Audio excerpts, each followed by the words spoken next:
Hi, this is William Ramsey. Welcome to William Ramsey Investigates. On today's show, it will be part five of the rape gang inquiry.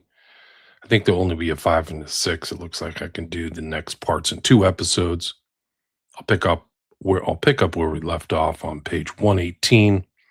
I'm going to overlap a little bit because there's these 8 points that they cover in this paper about Islam, and I think it's important for people to understand the distinct differences between the theology of Islam and its secular implications. So much like Christianity has secular implications as well. Islam does, Judaism does, Hinduism does, Confucianism does, but these are specific to Islam. So I think it's important, and this is, I think, accurately part of the problem. Why at least 250,000 British women were raped or have been raped so far. And like they said, this is at a minimum.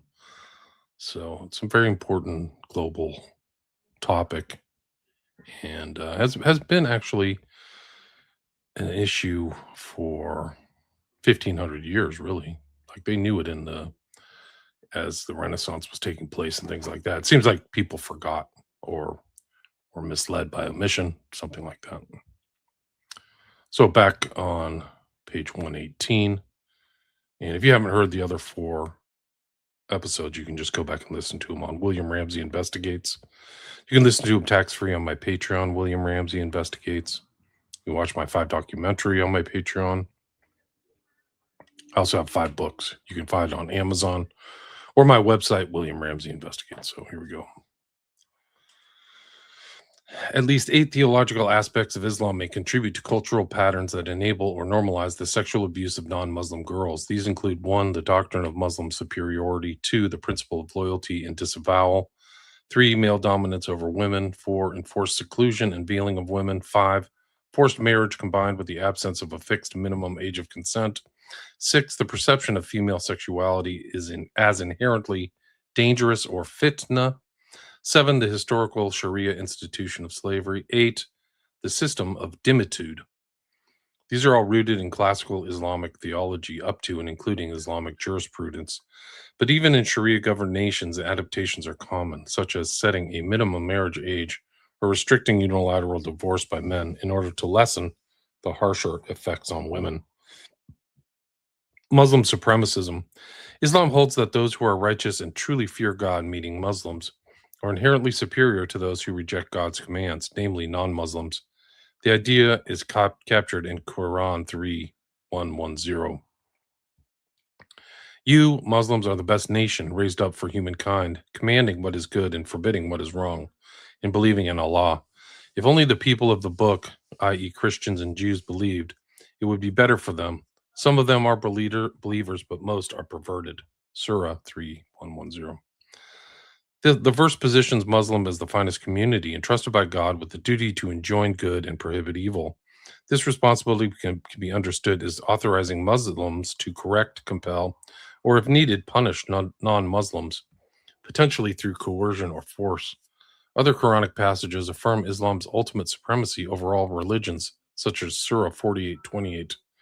It is He, Allah, who has sent His messenger with the guidance and the religion of truth, Islam, to make it triumph over every religion. Non-Muslims who refuse Islam are described in harsh terms, such as in Surah 8:55. Surely the worst of animals in Allah's sight are the rejectors of Islam. They do not believe. The concept of Muslim superiority is closely linked to derogatory views of non-Muslims. For instance, Surah 9:28 labels associators, a pejorative term encompassing Christians, Jews, and other non-Muslims, as unclean, najis. These teachings can provide a religious justification that bolsters an abuser's conviction of their own superiority and facilitates the dehumanization of non-Muslim victims. In her July 2020 podcast interview, Rotherham survivor Dr. Ella Hill described abusive language and acts that embodied this sense of superiority. She recounted being made to bend down and kiss her perpetrator's feet as a deliberate act to underscore her inferiority. She also spoke of another Rotherham victim who, during gang rapes by dozens of men, was forced to lick their feet clean because they believed they were morally superior to her. Hill observed, "It's a Muslim superiority thing. They believe they have maximum moral authority to command the people beneath them to lick their feet. She further noted that a rapist viewed non Muslims' habits as inherently impure. If you're eating pork, you're unclean, you're dirty. If you use a knife and a fork, you're dirty. If you don't eat your food with your hands. Us and them mindset. The Islamic principle known as al wala wal al bara, loyalty and disavowal, commands Muslims to direct their love and allegiance towards what pleases God while hating, avoiding, and distancing themselves from what displeases Him. In essence, it calls for loving and supporting fellow believers and rejecting non believers. This teaching draws on several Quranic verses, including, let not the believers take the disbelievers as allies, rather than of believers. Whoever does that has nothing from God, unless you guard yourselves as a precaution. Surah 328. You who believe, do not take the Jews and the Christians as allies. They are allies of each other. Whoever of you takes them as allies is already one of them. Surely God does not guide the people who are evildoers, non-Muslims. Yet you see in those whose hearts is a sickness, they are quick to turn to them. Whoever takes God as an ally and his messenger Muhammad, and those who believe Muslims, surely the party of God, they are the victors. Surah 55, 51 to 56. There was a good example for you in Abraham and those who were with him when they said to their people, surely we are quit of you and what you serve instead of God. We repudiate you, and between us and you enmity has appeared, and hatred forever, until you believe in God alone. Surah 64. These passages emphasize that Muslims should maintain strong bonds within the Muslim community while keeping non-Muslims at a distance and harboring enmity toward them. The Quran warns that God views non-Muslims with contempt, and that Muslims who befriend, ally with, or associate closely with them risk being regarded by God as disbelievers themselves. While some Muslims downplay this doctrine, revivalist movements, which have gained considerable influence in Western countries, have actively promoted it, presenting strict adherence to loyalty and disavowal as vital for the Muslim community's success in carrying out its divine mission. Beyond its theological role, al-Wala wala bara has profoundly shaped certain Islamic cultures. In such environments, many Muslims feel strong pressure not to say or do anything that could damage the image of the Muslim community or bring discredit to Islam. With an honor and shame-based framework reinforced by these values, speaking out to outsiders about wrongdoing committed by fellow Muslims is often seen as an act of betrayal. This dynamic can have serious real-world consequences. For example, in her books The Imam's Daughter 2009, Hanan, later known as Hannah, describes her experience as a 14 or 15-year-old Pakistani teenager in Britain. After confiding to a female teacher that her father, an imam, was beating her, the teacher informed the deputy head, who arranged for a male Pakistani Muslim social worker to meet with her at school. Initially terrified because of his background, Hanan eventually opened up to him about being treated as a domestic servant, fearing a forced marriage and enduring physical abuse. That same afternoon, she returned home to find the social worker speaking with her father and relaying everything she had said. While the social worker was present, her father acted kindly, but once he left, her father subjected her to a severe beating and rape, threatened to kill her if she ever spoke again, and imprisoned her in the cellar for days.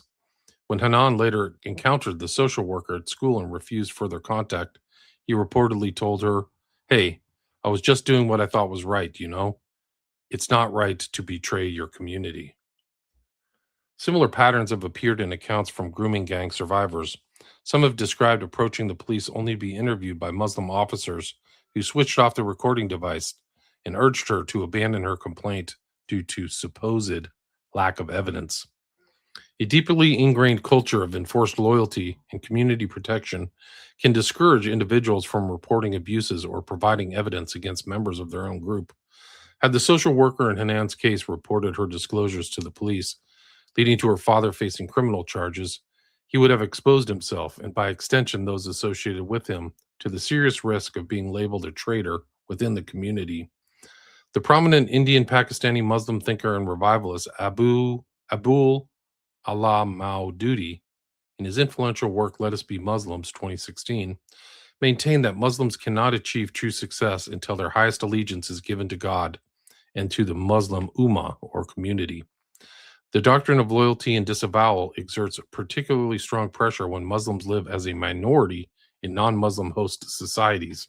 In such settings, as they seek to preserve and assert a powerful collective identity, Muslims may place even greater emphasis on internal solidarity and separation from non believers than they would in their countries of origin. Superiority, and dominance of men over women. Islam establishes that men hold the position of managers or maintainers, qua amun, over women, as stated in Surah 434, where the role involves ensuring women remain in their proper state. Under Islamic law, every woman remains under the guardianship or wali of a male relative. Normally, this is her father. Should the father be unable to serve due to death, loss of mental capacity, or apostasy from Islam, a specified order of male relatives from the paternal line steps in, starting with the paternal grandfather, then sons, brothers, nephews, and uncles. Surah 434 further authorizes men to discipline their wives, including through physical violence. Numerous authoritative sources and Sharia regulations reinforce the notion of women's inferiority to men. Surah 228 declares that men hold a rank above women. The Prophet Muhammad stated that women are deficient in both religion and intelligence relative to men. And in the same hadith, he noted that women form the majority of those in hell. He also taught that if a woman or a dog passes in front of a praying man, the prayer is invalidated, a reason mosques position men with their backs to women during prayer. Sharia obliges a wife to engage in sexual intercourse with her husband whenever he desires it. If she refuses, Muhammad said the angels will curse her until morning. Divorce under Sharia strongly favors men. A husband may unilaterally divorce his wife without stating a reason, simply by pronouncing, "I divorce you," 3 times. For a wife, obtaining a divorce is far more difficult, typically involving a formal legal process and often a financial cost. Following divorce, the mother may retain physical custody of young children up to a particular age, but the father retains legal guardianship. Moreover, if the mother remarries, she loses the right to have children from her previous marriage reside with her. Sharia rules on evidence further diminish women's status, valuing a woman's testimony as half that of a man's. Inheritance laws under Sharia generally allocate women half the share given to men. For example, a son receives twice the portion of a daughter. A wife or wives together inherit 1/4 of a husband's estate if he leaves no children, or 1/8 if he does leave children. In contrast, a husband inherits half of his wife's estate if she has no children, or 1/4 if she does. Sharia's approach to rape also disadvantages women. Rape is categorized as a form of zina, illicit sexual intercourse, the same offense that covers adultery and fornication. Zina is defined as sexual intercourse between a man and a woman who is neither his wife nor his slave. There is no distinct offense of rape. It is treated as coerced zina, and marital rape is not recognized. The penalty for the rapist mirrors that for consensual extramarital sex: 100 lashes for an unmarried person, or stoning to death for one who is or has been married. When a woman accuses a man of rape, her consent is presumed unless both the act of penetration and her lack of consent are proven by 4 male eyewitnesses who each directly observed the man's penis entering the woman's vagina.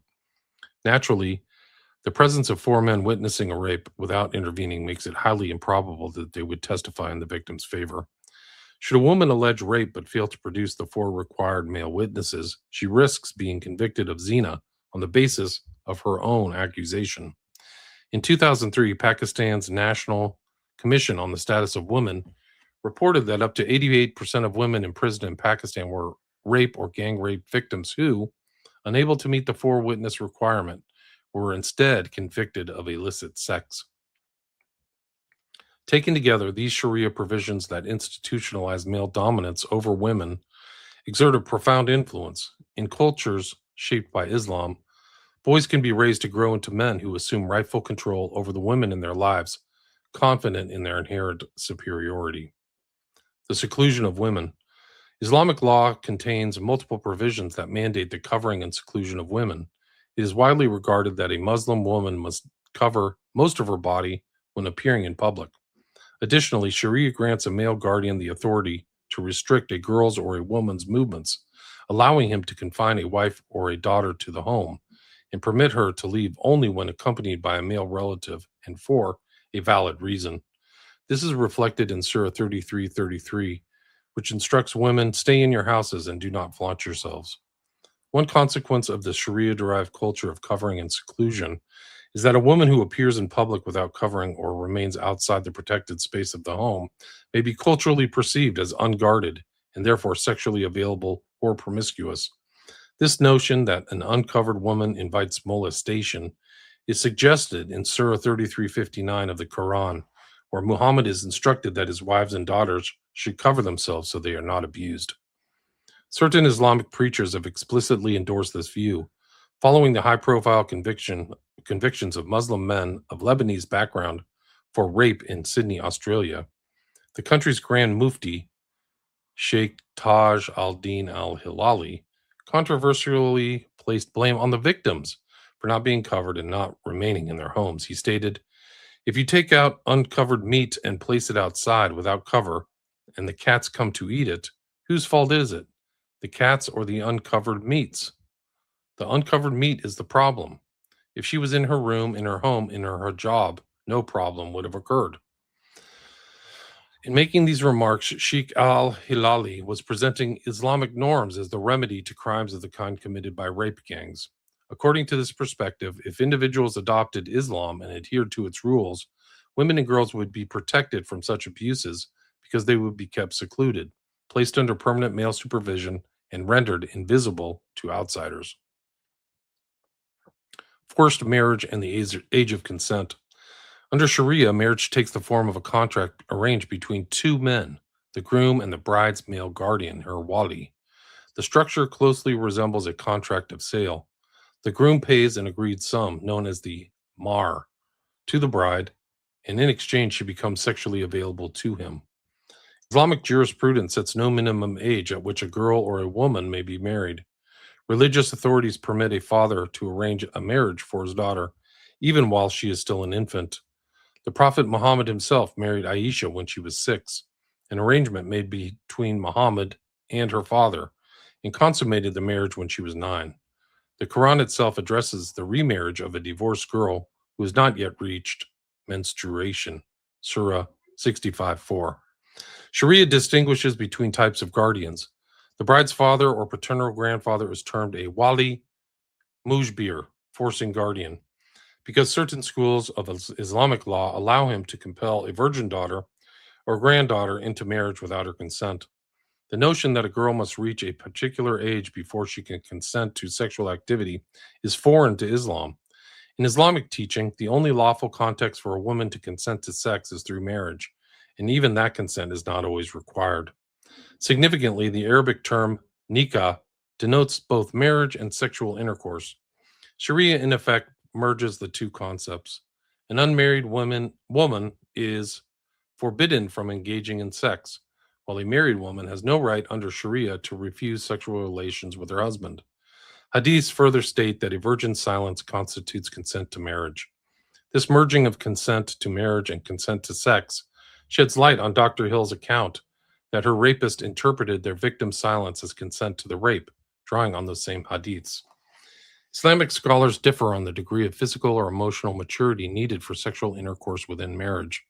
Some hold that the onset of puberty serves as the threshold for readiness, although Muhammad consummated his marriage with the 9-year-old Aisha before she reached puberty, and others permit thighing, intercrural sex, with a wife who is menstruating or considered too young for vaginal penetration. This practice Dr. Hill also described. These observations suggest that Muslim grooming gangs may exhibit religious and cultural indifference to the modern concept of an age of consent, of course. In an interview, Andrew Norfolk, one of the first journalists to expose Britain's rape gang scandals, stated that although Islam prohibits sex outside marriage, all 4 schools of Islamic jurisprudence teach that a girl can be married when she reaches puberty which on average in Britain is 11. When the Muslim Brotherhood government took power in Egypt, one of the new laws they were going to introduce was to lower the age of consent from 8 to 13, and disappointment was voiced by certain Salafis and Muslim Brotherhood scholars that it wasn't 9. Islamic State had 9 as the permissible age for marriage. I don't think that there's the same sense of wrongness and shame in some cases about having sex with a 12-year-old girl. Female sexuality. Islamic canonical sources portray women as possessing sexual desires that are at least as strong as men's, if not stronger, and view these desires as potentially harmful to men.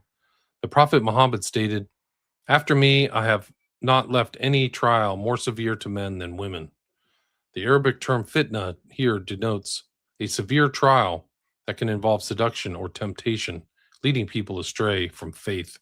And it also carries connotations of chaos that disrupts social harmony. Muhammad further suggested that men are susceptible to sexual temptation, explaining that Allah has preordained a portion of zina, unlawful sexual intercourse, for every man. Allah has written for the son of Adam his inevitable share of zina, whether he is aware of it or not. One practical expression of anxiety over women's sexuality is the practice of female genital mutilation, FGM, which various schools of Islamic law either require or strongly recommend as a way to curb excessive female sexual desire. Another reflection of the perceived danger posed by female sexuality is the strict separation of the sexes, enforced through practices such as the veiling of women's bodies, restricting them to the home, and the Quranic directive against men and women gazing at one another. Tell the believing men that they should lower their gaze and guard their private parts. That is pure for them. Surely Allah is aware of what they do. And say to the believing women that they should lower their gaze and guard their private parts and not show their charms. Surah 24:30-31.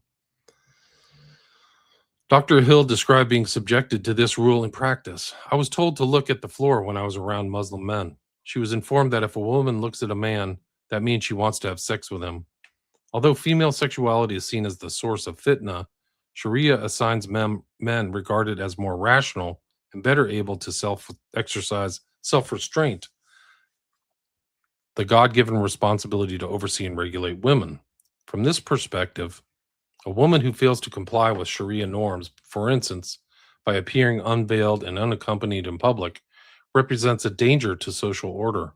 In such a framework, responsibility for any sexual assault she suffers is often attributed to her own behavior, especially when combined with notions of the inherent impurity of non-Muslims. This outlook leads to non-Muslim women who appear uncovered and move freely without male supervision as being labeled as sluts who are eager to entice men. In this cultural context, a Muslim man who engages in sexual activity with such a woman bears no blame. The fault lies entirely with the women. Islamic teachings concerning the perilous nature of female sexuality and the moral inferiority of non-Muslims can reinforce and legitimize this pattern of attributing responsibility to the victim. Jihad and sex slavery. Islamic Sharia contains detailed regulations governing armed conflict, including provisions related to the institution of slavery. In Islamic law, slavery arises as a consequence of warfare against non-Muslim infidels. Non-Muslim captives taken in such conflicts are regarded as lawfully enslaved simply by virtue of their capture. These captives may then be allocated to Muslim combatants as part of the war booty spoils. They can subsequently be sold, ransomed, or retained in slavery. Historical records show that during the Prophet Muhammad's lifetime, Muslim forces enslaved women captured from enemy groups in more than a dozen military engagements. Under Sharia, sexual relations between a male owner and his female captive slave do not constitute zina. This is explicitly authorized in multiple Quranic passages, e.g. Surah 4:24, 23:6, 70:30, and supported by numerous hadith precedents. Moreover, Muhammad taught that a married non-Muslim woman captured in war is automatically divorced from her previous husband by the act of capture itself. As a result, sexual intercourse between her Muslim captor, owner, and the formerly married captive does not amount to adultery. At first glance, it may appear incongruous to connect the classical Islamic institution of slavery with the sexual abuse of white girls in contemporary Britain. Yet the historical record reveals a long-standing pattern of Islamic enslavement and sexual exploitation of white women. Historians estimate that between the 16th and 19th centuries, approximately 1 million Europeans were seized for profit as part of the Barbary slave trade. In March 1786, when Thomas Jefferson and John Adams inquired of Tripoli's ambassador to France why the Barbary states waged war on nations that had not attacked them, Sidi Haji Abdul Rahman reportedly answered, "It was written in their Quran that all nations which had not acknowledged the Prophet were sinners, whom it was right and duty of the faithful to plunder and enslave, and that every Mussulman or Muslim who was slain in this warfare was sure to go to paradise." He said also that the man who was the first to board a vessel had one slave over and above his share. In recent times, Islamic terror groups such as ISIS have openly asserted the right to revive Islamic slavery. A significant contemporary legal debate among Muslim scholars concerns the proper classification of Western countries that now host large Muslim immigrant populations. In classical Islamic jurisprudence, any non-Muslim nation was presumptively categorized as Dar al-Harb, the house of war, from which Muslims had the right and duty to take slaves, as articulated by the Tripoli ambassador. Medieval Sharia treated Dar al-Harb as the default status for infidel territories. A doctrine attributed to Muhammad further obliges Muslims residing in Dar al-Harb to perform hijra, or migration, to a territory governed by Islam, particularly if they cannot freely practice their faith. This duty to migrate continues to be emphasized by many Salafi groups.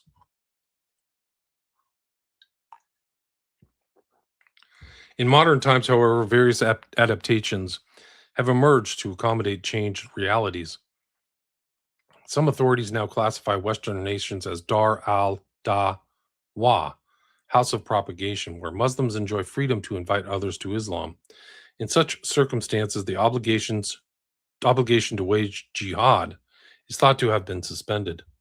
Other scholars maintain that an implicit covenant of security exists for Muslim migrants in the West. They are permitted to live and operate freely in exchange for refraining from jihad against the host society. It is worth emphasizing that the alternative classifications of Western countries, such as Dar al-Dawah or a tacit covenant of security, serve only to postpone rather than eliminate the traditional obligation to engage in jihad. For at least some Muslims with radical inclinations, the issue is not whether jihad will eventually be required, but merely when the appropriate moment arrives. Certain Muslim men lacking deep scholarly knowledge often rationalize their grooming gang offenses by mentally recasting their victims in the role of legitimate slave property under an Islamic framework. In Rotherham, for instance, one perpetrator named Muhammad branded his victim with the letter M as a mark of ownership. Survivors have described being compelled to perform domestic tasks, such as cooking and cleaning for their captors, while enduring repeated sexual violation, mirroring the treatment of household slaves. Journalist Andrew Norfolk captured this mindset when he observed, "Some of these Muslim kids have got an idea, probably because it's quite convenient for them, that Britain's been designated a land of war, so certain things have become possible in terms of the enemy. I think some of these guys think it's okay to do stuff to white girls that they wouldn't dream of doing to Muslim girls." Dhimitude, Islam's treatment of conquered non-Muslim peoples. Islamic jurisprudence also addresses the treatment of non-Muslim populations conquered through jihad. Classical Sharia rules on jihad, defined as warfare waged against non-Muslims to extend the dominion of Islam, crystallized during the medieval era. As we have just noted, these rules divided the world into two fundamental categories: the Dar al-Islam, House of Islam, territories governed by Islamic authority, and the Dar al-Harb, House of War, territories under non-Muslim control. Under this framework, non-Muslims fell into one of two groups. Those residing within the House of Islam were considered protected, provided they fulfilled specific obligations and were not legitimate targets of military action. By contrast, those living in the House of War could lawfully be fought, defeated, and upon capture, enslaved. When non Muslim communities came under Islamic rule, they were granted conditional tolerance through a formal surrender agreement known as the Dima Pact. This arrangement allowed dhimmis, protected non Muslims, to retain their religion, but only on the condition that adult males paid an annual tax called the jizya, and that the entire community observed a range of restrictive regulations. As the renowned commentator Ibn Kathir explained, these rules were designated to ensure their continued humiliation, degradation, and disgrace. If a dhimmi community was deemed to have violated the pact, whether by failing to pay the jizya or by breaching any of the imposed conditions, Islamic law permitted the resumption of jihad. In such circumstances, the full Sharia regulations of war would apply. Adult males could be killed, women and children enslaved, and the property of non Muslims seized as spoils. The Dhimma framework imposed a permanent condition of insecurity on Christian and on other non Muslim populations under Muslim sovereignty. It has supplied a religiously sanctioned cultural template that continues to underpin the abduction, forced conversion, and coerced marriage of non Muslim girls in places such as Egypt and Pakistan. One way to view the involvement or lack thereof of British state officials in the rape gang scandal is an incorporation of dhimmi like submissiveness. This mindset prioritizes the defense to Islam and Muslims above all else, while dismissing or assigning fault to non believers. From this perspective, the failure of authorities to act decisively against the grooming gang issue might represent a significant step in the gradual Islamization of Britain. Wow. Let's see. Islamic clan culture. Evidence from the author and activist Ayan Hirsi Ali at the inquiry highlights that the grooming and rape gangs operating in towns such as Rotherham, Rochdale, and others are not isolated instances of criminality, but stem from imported pre-modern clan systems embedded within certain ethno-cultural communities, reinforced by specifically Islamic collectivism. As before stated, the crimes disproportionately involve perpetrators from Pakistani heritage backgrounds, with patterns rooted in honor and shame-based dynamics that are wholly anathema to British norms. The behavior is deeply tied to tribal structures prevalent in parts of Pakistan, Afghanistan, the Middle East, North Africa, and Somalia. Family honor is primarily vested in the conduct, modesty, and virginity of girls and women. Strict codes require obedience, covering, and restricted interaction with outsiders. Breaches within the community trigger severe sanctions, including honor killings or collective retaliation by male clan members. When the target is a non Muslim girl, particularly white British girls, perceived as unguarded, dressed in Western styles and lacking male protectors, the risk calculation shifts. No retaliation is expected from the girl's family or community, so some young men feel emboldened to treat her as property and then approach, assault, groom, share among the group, and sell her services. This proprietorial view of women escalates into organized networks that traffic girls across regions. Impunity fuels the cycle. Initial assaults without consequences create a perception of Britain as a place where such behavior carries no risk, turning vulnerable girls into commodified products. A key contrast emerged in evidence. When similar gangs targeted Sikh girls, the Sikh community mobilized men to confront and deter the perpetrators effectively. White working class girls lacked equivalent collective protection, not least because authorities often silence concerns with accusations of racism, allowing the abuse to persist and expand into modern day slavery. Even second, third, or fourth generation immigrants raised in Britain continue these patterns, acting as demographic clusters where the clan system reproduces itself and intensifies, regardless of the wider culture. Ongoing immigration from such clannish foreign backwaters serves only to replenish and strengthen such communities. While the foundational system is tribal rather than purely religious, Islamic elements provide ideological justification, communal shielding, and strategic expansion. Perpetrators sometimes hide actions from families, mosques, and imams because the behavior brings disgrace to the community. Yet remorse toward British victims is limited because non Muslim girls are not viewed as fully human individuals deserving protection, but as unprotected outsiders available for abuse without moral consequence. This fosters widespread silence within affected communities. The inquiry evidence points to a fundamental clash of worlds. Across the West, our historic respect for the individual has, thanks to mass immigration, been overpowered by the more primitive attitudes that prevail elsewhere, according to which group membership matters first and foremost. The elite obsession with diversity has invited the latter to take the advantage of the former. Scare words like Islamophobia and racism have been deployed to exploit the goodwill of Western host societies, paralyzing investigation and enforcement.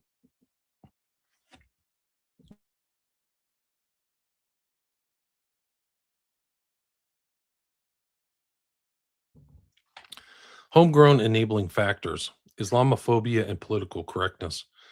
Concerns have long been raised that fear of accusations of Islamophobia has inhibited open discussion and effective action on group-based child sexual exploitation cases, particularly those involving grooming gangs.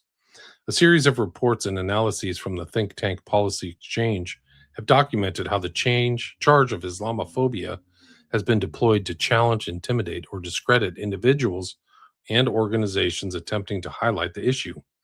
In a 2025 research note titled The Rotherham Grooming Scandal and the Creators of the Islamophobia Definition, Policy Exchange examined connections between the scandal in Rotherham and the development of a contested definition of Islamophobia by the all party paramilitary group on Muslims. The report highlighted the role of a key APPG staff member from Rotherham, Mobeen Hussein, who in 2015 organized a community protest against South Yorkshire police, accusing them of scapegoating Muslims amid the grooming investigations. Actions described by some local figures and inquiries as unhelpful to addressing the abuse.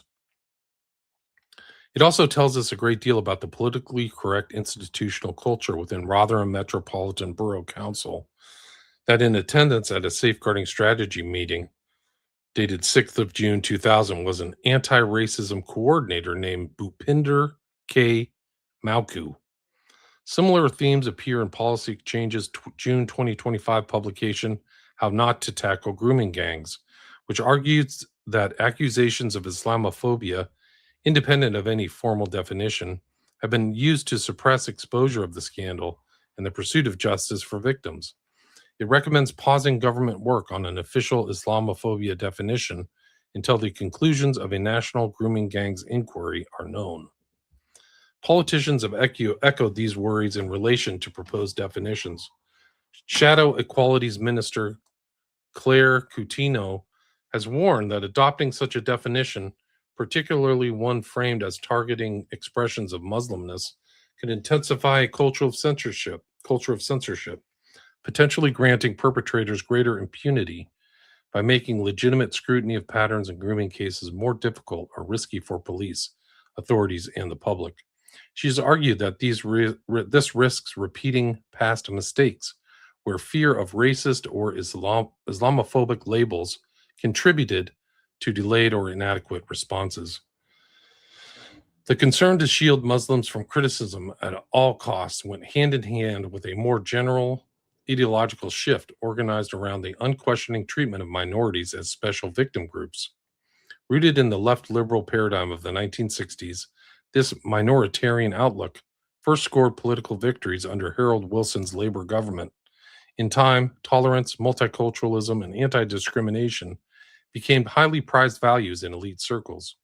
The law, too, began to foster an environment in which challenging certain minority communities, including Muslim ones, became politically dangerous and even criminal. This enabled the grooming gangs to operate with impunity for years because authorities at every level, as we have seen, feared being labeled racist or Islamophobic more than they feared failing the girls whom they owed a duty of care. The legal framework that underpinned this paralysis began with the Race Relations Act of 1965 and its even stronger successor in 1976. These statutes, designed to combat overt discrimination, were interpreted and expanded in ways that made any discussion of ethnicity or culture in crime patterns hazardous. The McPherson Report, 1999, following the Stephen Lawrence inquiry, branded the police institutionally racist and introduced a definition of racism so broad that police officers and social workers became terrified of any action that could be construed as targeting ethnic minorities. Across Britain, clear evidence of organized abuse by Pakistani gangs, among other majority Muslim ethnic groups, was ignored because confronting it risked accusations of racism. The fear was not abstract. Senior officers and council staff explicitly cited concerns about so called community relations and potentially race riots as reasons for inaction. The country's transformation was greatly accelerated under Tony Blair's New Labor Project, which culminated in the Equality Act of 2010. This consolidated and strengthened so called anti discrimination protections by adding religion as a protected characteristic alongside race.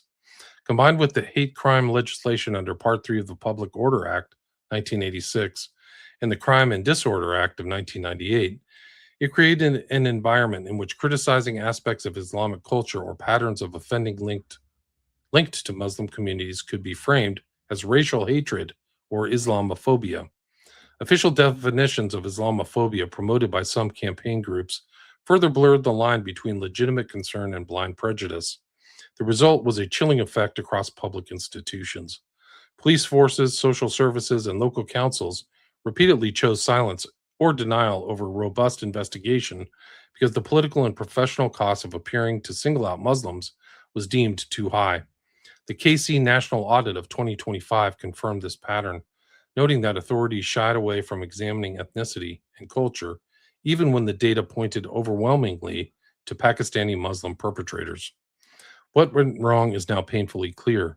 The post war liberal consensus that began with Wilson emphasized diversity, inclusion, and non judgmentalism as supreme virtues. Multiculturalism replaced national self confidence as the guiding principle. Longstanding British norms around free speech, child protection, and impartial application of the law were subordinated to the need to avoid offending minority sensitivities at all costs. Liberal elites in media, politics, and the public sector internalized the idea that acknowledging cultural or religious factors in crime was itself a form of bigotry.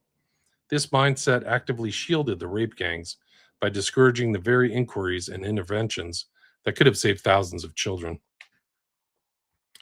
Until the country rejects the fear of being called racist and restores the courage to name uncomfortable truths, the conditions that allowed these networks to thrive will remain. The inquiry records the damage without apology. The paralysis of our institutions was not some fluke. It was the predictable outcome of decades of legal and cultural changes that placed sensitivity above justice. The law. The law of the land has not merely failed the victims of grooming gangs, but actively enabled the perpetrators. For decades, statutes that should have delivered swift, exemplary justice were either ignored, diluted, or deliberately misapplied in a manner that protected organized networks of predominantly Pakistani Muslim men while leaving thousands of British girls without protection or redress. The legal framework governing organized sexual exploitation, commonly described in public discourse as grooming gangs, is extensive but fragmented. It consists of overlapping criminal offenses, human rights obligations, civil liabilities, and sentencing structures. While Parliament has enacted a broad suite of statutory provisions designed to criminalize sexual exploitation in all its forms, serious questions remain as to whether the law has been sufficiently coherent, proactive, or effective in preventing systematic abuse.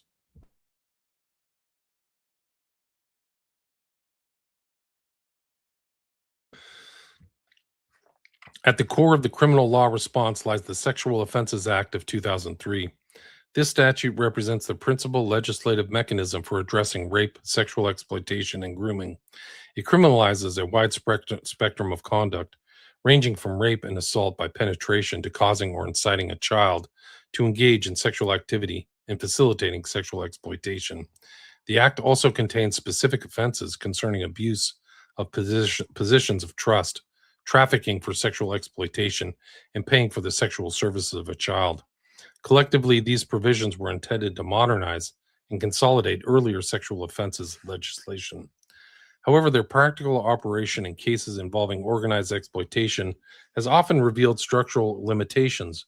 The statutory framework presumes that the criminal justice system will detect and intervene early in abusive patterns of conduct. In practice, many cases of organized abuse have involved prolonged periods during which victims were groomed, trafficked, and repeatedly assaulted without meaningful intervention by authorities.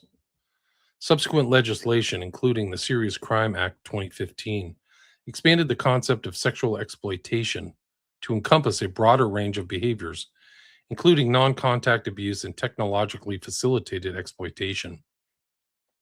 This expansion reflected an evolving understanding of grooming as a process rather than a single criminal act.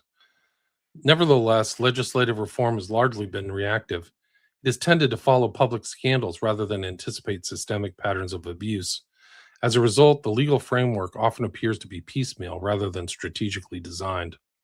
In cases involving organized sexual exploitation, prosecutors frequently rely on a constellation of offenses rather than any single overarching charge.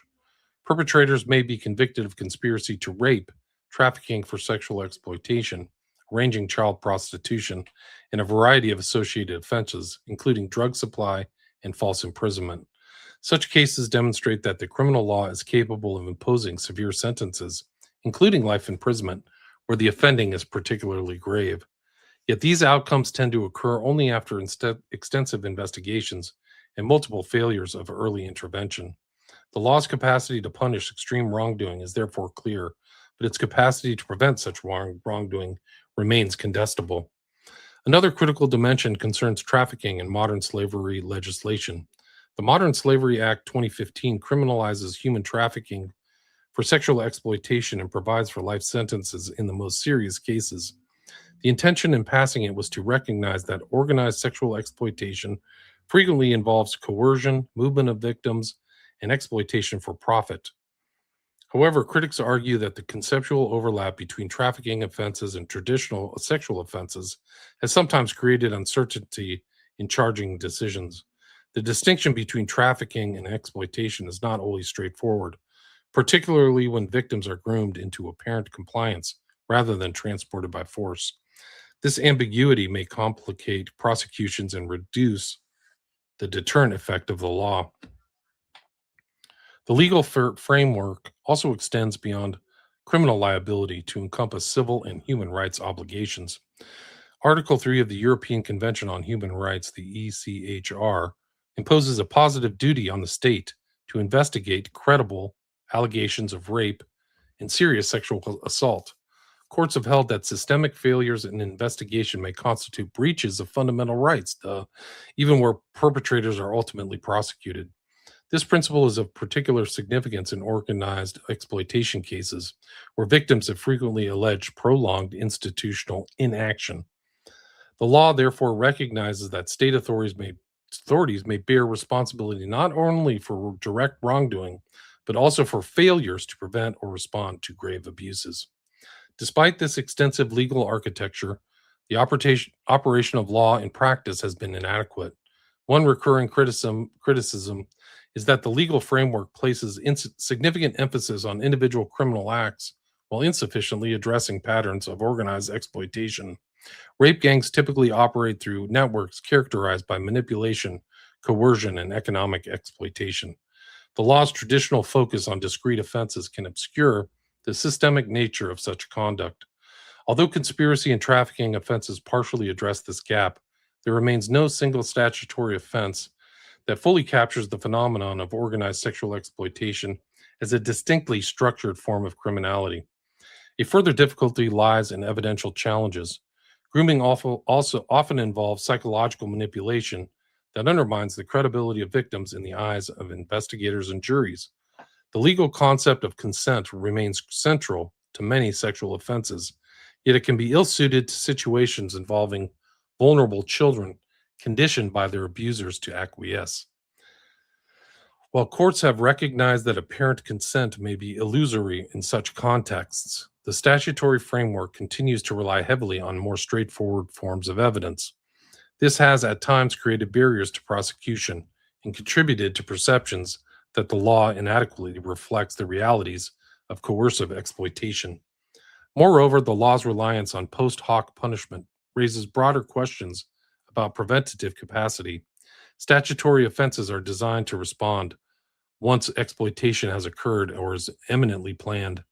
Preventative mechanisms such as risk orders or safeguarding during duties exist, but their effectiveness depends on institutional vigilance and interagency cooperation. Where such cooperation fails, the legal framework offers limited remedies beyond r- accountability. This is insufficient to address organized exploitation that occurs over extended periods. I think I'll just stop there. I'm at 50 minutes right here. So I'll pick this up on the next one and finish it. Let's see. This is failure to invoke existing sentencing power. So that's page 140. I'll finish the whole thing next time and go through some of the indices or add-ons that are at the end of this document. Still a fascinating document, very well written in my opinion, and very important. Like this is stuff that's really going on coming to the United States. This mentality too, like, oh, you're a bigot, you're racist, you're Islamophobic.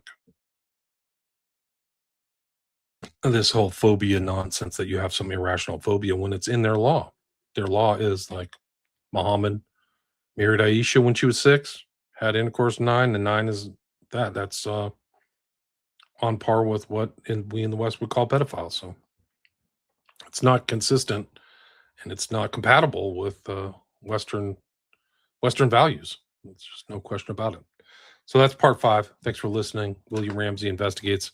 I have 5 books on Amazon or my website, William Ramsey Investigates. You can find me on Patreon. I have 5 documentaries there you can watch, $5 a month. That's it. And I post a lot of stuff there, a lot of PDFs and a lot of some of my research that I would not post on X or some of these other places. And it's a good place to contact me as well if you need to send me some people try to contact me through threads or something. I don't have time to read all that, guys. Like I have to go to like 10 sites a day to figure out where people are posting stuff. It doesn't all come to me in one centralized spot. So it's send me an email if you really have anything. It's William Ramsey Investigates at protonmail.com. Thank you for listening.